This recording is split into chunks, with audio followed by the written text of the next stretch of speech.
परसों जो राना सनाउल्लाह साहब ने जो एक प्रेस कॉन्फ्रेंस की है उसके हवाले से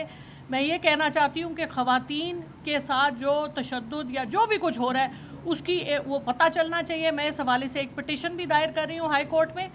और यही कहना था कि हम रिक्वेस्ट करते हैं, हम डिमांड करते हैं कि एक इंडिपेंडेंट इंक्वायरी हो जिसमें बेगुनाह लोग ना मारे जाएं। वो लोग, क्योंकि सारे वीडियो शवाहिद मौजूद हैं, ऑडियो शवाहिद मौजूद हैं, उनको कैफरे किरदार तक पहुंचाया जाए और सिविलियन लॉ के अंडर उनकी ट्रायल होनी चाहिए। बहुत शुक्रिया।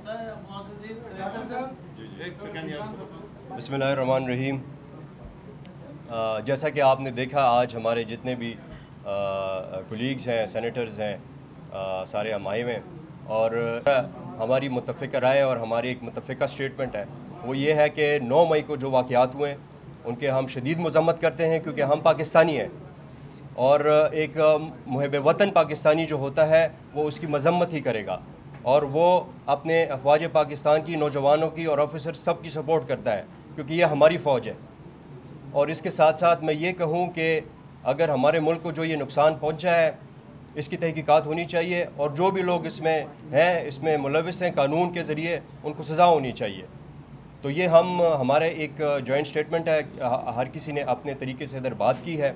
और मैंने भी ये बात की, और जिस तरह सारों ने आज आपको ये कहा है कि देखें, सिर्फ इनके नहीं, पाकिस्तान के तकरीबन हर फैमिली में, हर ख़ानदान में कोई ना कोई या तो फ़ौज उनके